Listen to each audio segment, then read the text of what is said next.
46 factory Narendra Modi ji के 8 साल में बंद हो गई या बाहर चला गया। नीतीश जी का कहना है, बजट का कहना है कि 6,000 रुपया पर कैपिटा इनकम है बिहारियों का। अमित शाह जी आप सत्ता में हैं, बिहार को विशेष राहत देने क्यों नहीं आए? अब कहते हैं हम रोजगार देंगे, नौकरी नहीं देंगे। रोजगार देने के लिए आपके पास कौन सा पैसा है? 30 चीनी मिल पर कितना खर्च होगा उसको चालू करने के लिए? वाले हम विजय सिन्हा जी, सुशील मोदी, विधान परिषद और नित्यानंद जी से कहना चाहेंगे, अपने गिरेमान में और झांक के देखिए, शीशे के घर में रह के पत्थर मत फेंकिए। मराठा में एक छात्र को टाइगर मार दिया गया था, जिसमें पटना विश्वविद्यालय में उन छात्रों को मूर्ति लगाने की बात आई थी। हम लोग लगातार महाराष्ट्र से लेकर के पटना तक वो लड़ाई लड़ी गई थी। दिल्ली में बिहारियों को मारा गया, जब जब बिहारी बाहर एग्जाम देने गए वहां पीटे गए।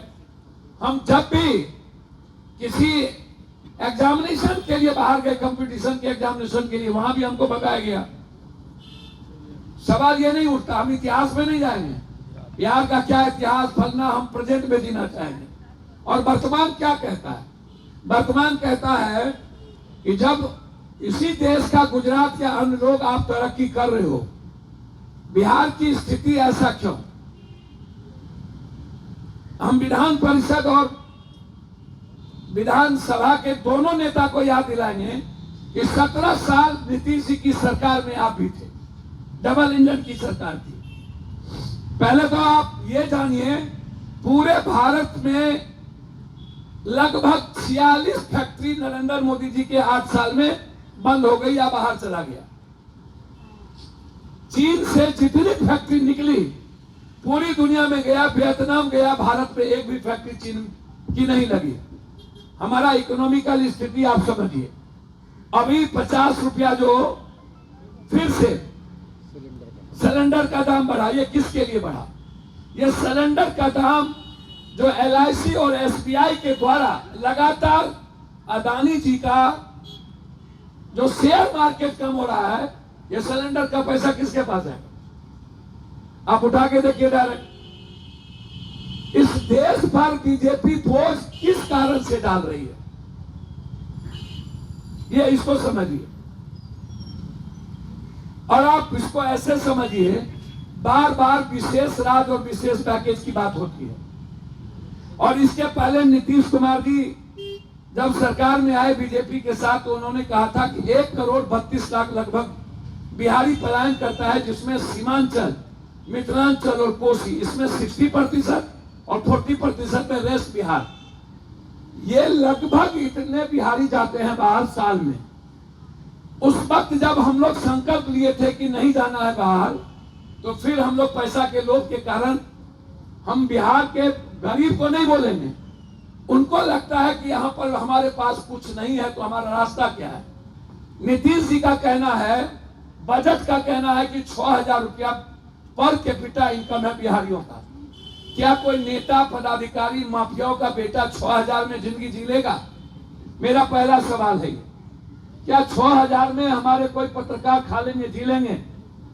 क्या 6,000 में कोई ड्राइवर जी लेगा? मैं बेटियों से भी पूछना चाहूंगा, आप लोग इन नेताओं को जो प्रोटेक्ट करते हैं, ये जो गाली गलौज उठा पटक होता है, जब बंगाल में छोटी घटना बड़ी घटना घटती है, अमित शाह तुरंत राष्ट्रपति शासन लागू करने के लिए तैयारी कर देता है। हमको वो दिन याद दिलाना चाहेंगे जब हम बाथरूम का पानी पी रहे थे, जब हमको गर्मी में खाना नहीं मिला था दिल्ली में, जब बिजली काट दी गई थी, 2200, 2400, 3200 किलोमीटर पैदल आना पड़ा। बिहार में हमको खाना नहीं मिला कहीं पर भी कोरोना के समय, और फिर सारे बिहारी वापस चले गए। उसके सबसे बड़े कारण है हमारी आर्थिक स्थिति, राजनीतिक इच्छा शक्ति। हम उस पर गंभीर चिंता नहीं करते हैं। हम चिंता कर रहे हैं कि किसका बेटा मुख्यमंत्री होगा, कौन जात मुख्यमंत्री होगा, कौन मजहब के लोग होंगे, पासवान होंगे कि मुसहर होंगे, कुशवाहा होगा कि यादव होगा, राजपूत होगा कि बाभन होगा। इसके अलावे इस बिहार में क्या कोई नेता एक बार भी बिहार की चिंता करता है? कल रिजल्ट दिख रहा है STT का, सीटेट का कल रिजल्ट निकला, वैकेंसी कम निकलेगी। जब भी कोई रिजल्ट निकलता है, हमारे बच्चे वैकेंसी के लिए मर जाते हैं। 10 बार और उस वैकेंसी को कोर्ट ले जाया जाता है, हमारी जिंदगी खत्म हो जाती है। फिर वो बच्चा क्या करेगा, कहां जाएगा? आप अभी जूनियर इंजीनियर बिजली वाले को 2200 नौकरी देके हटा रहे हैं, उसके पहले आप पॉलिटेक्निक के प्रोफेसर और गेस्ट फैकल्टी को आप बर्बाद कर रहे हैं, उसके पहले अमीन को आपने बर्बाद किया, उसके पहले आप नियोजित वाले पर बर्बादी कर रहे हैं। लगातार डेली अखबारबाजी की हम नौकरी देंगे 10 लाख, अब कहते हैं हम रोजगार देंगे, नौकरी नहीं देंगे। रोजगार देने के लिए आपके पास कौन सा पैसा है? आप प्रावधान नहीं किए बजट में कि पैसा कहां से आएगा। हमें विशेष राशि नहीं देता है, हमें विशेष पैकेज नहीं देता है, हमें जीएसटी का पैसा नहीं देता है, हमें बिहार का पैसा नहीं देता है।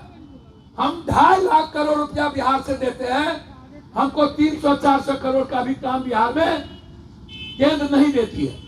केंद्र हमेशा बिहार को सौतेलेपन का व्यवहार किया। जो सरकार रही, अब तो नरेंद्र मोदी जी आप 8-9 साल और अटल जी 5 साल, 8-5 जोड़ लीजिए। गुजरात में रोड का कितना काम हुआ वो देख लीजिए। बिजली का काम तो राजीव गांधी परियोजना के तहत हो गई थी, और ये रोड का काम मनमोहन सिंह 2005 में जब पूरा इकोनॉमिकल क्राइसिस था वर्ल्ड में, तब हमने शुरू किया था। आपने क्या दिया हमको? कैटो फिर 6 लेन दिया, हम ये जानना चाहते हैं। कैटो 4 लेन दिया। आप रोड करते हैं, इंफ्रास्ट्रक्चर पर बात नहीं करते हैं। आप बिहार के रोजगार पर बात नहीं करते हैं, बिहार के पलायन पर बात नहीं करते हैं, बिहार के बाढ़ पर बात नहीं करते हैं। 30 चीनी मिल बंद है, मात्र 30 चीनी मिल पर कितना खर्च होगा उसको चालू करने के लिए? हम कभी 38% चीनी देते थे इंडिया को, 28 से 38, अब हम 12% चीनी नहीं देते हैं। यदि वो चीनी मिल शुरू होगा तो कितना रोजगार लगेगा? फूड प्रोसेसिंग पर कितना लगेगा? एक भी गोदाम नहीं है, एक भी मंडी नहीं है, कृषि का उद्योग का दर्जा नहीं है। मजदूर के वो यही बिहार का मजदूर बाहर जाके रात दिन काम करता है अपने बच्चे के लिए, अपने बीवी के लिए। हमारे यहाँ काम क्यों नहीं करता है? क्योंकि किसान को इकोनॉमी में देने के लिए कुछ नहीं है। किसान कहां से देगा? कोई मंडी सिस्टम नहीं। छोड़ दीजिए हेल्थ और एजुकेशन।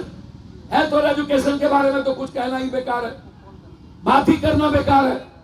इसलिए ये लोग जो बिहार में गाली गलौज कर रहे हैं, कभी 10%, कभी कुरान शरीफ को गाली देना, कभी रामायण को गाली देना, कभी किसी जात को गरियाना, सोशल मीडिया पर माय बहन करना, ये क्या है बिहार में? हम रोजगार पर बात क्यों नहीं करते हैं? क्यों हम सब जाति को गाली देने में लगे हुए हैं? 6 जात का रैली, वहां आप सत्ता में है, रैली करने आए कि काम करने? अमित शाह जी आप सत्ता में है, बिहार को विशेष राहत देने क्यों नहीं आए? आप फैक्ट्री देने क्यों नहीं आए? जूट मिल क्यों नहीं देने आए? मकान की मिल देने क्यों नहीं आए? मक्का की मिल देने क्यों नहीं आए? बांस दुनिया का सबसे ज्यादा देने क्यों नहीं आए? नदी वर्ल्ड का सबसे ज्यादा मेरे पास देने क्यों नहीं आए? केला लीची सबसे ज्यादा, दूध सबसे ज्यादा, दलहन सबसे ज्यादा, तिलहन सबसे ज्यादा। इस पर कभी चर्चा होती है? सवाल को लेकर लगातार हमारी लड़ाई जारी होगी। जरूरत पड़ेगा तो हमारी टीम को 48 घंटे के अंदर चेन्नई जाएंगे। जरूरत पड़ेगी तो तमिलनाडु भवन को हम 2 दिन के अंदर घेरेंगे। जरूरत पड़ेगा तो तमिलनाडु के लोग जो यहाँ रहते हैं, गुलाब का फूल लेकर उसके आगे में बैठेंगे कि तुमने लाठी चलाया, हम तुमसे भीख मांगते हैं। बिहार का संस्कार है हर आदमी, हर परिवार के जीवन को बढ़ाना, उसकी सुरक्षित करना। बिहार ही एक प्रदेश है जहां पर सबको दिल से रखता है।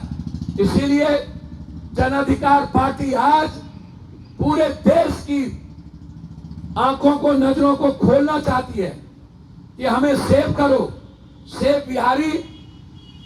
इस पर नीतीश जी, तेजस्वी जी को कहिए, अभी भी जो वो खतरलॉजी कर रहे हैं और लगातार बोल रहे हैं, ये ऐसा वो वैसा, एक बार जमुई चले जाए, एक बार देशवी चले जाए, जमुई के और बेटी के पास चले जाएं, और जहां जहां गुजरात से लोग आए उसके यहाँ चले जाएं।